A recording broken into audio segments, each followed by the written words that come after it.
یہ جو 164 کا بیان ہے یہ اگر لکھوا بھی لیں گے لوگوں سے کیا یہ قوم مان جائے گی؟ کیا 9 مئی کا قوم مان گئی ہے کہ یہ عمران خان نے ساری سازش کی تھی؟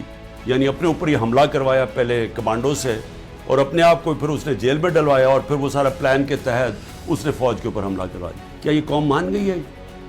یہ جو سازش ہے بغاوت ہے یہ قوم مان گئی ہے کہ عمران خان بہت بڑا غدار ہے؟ اور اگر آپ نے چیک کرنا ہے تو اوپینین پولز دیکھ لیں, سرویز اٹھا کے دیکھ لیں, کوئی سروے اٹھا کے دیکھ لیں, دکانوں میں نکل جائیں, بازاروں میں پوچھیں کہ کیا یہ واقعی عمران خان نے بغاوت کی تھی.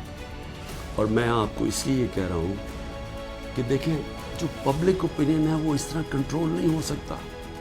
آپ پروپیگنڈا سے پبلک اوپینین کو نہیں کنٹرول کر سکتے کہ یہ اگر 164 کا بیان آ بھی جائے گا عمران خان کو جیل میں بھی ڈال دیں گے, سزا بھی دلوا دیں, اس کو سالوں میں جیل میں رکھ لیں, کیا قوم مان جائے گی اس کو؟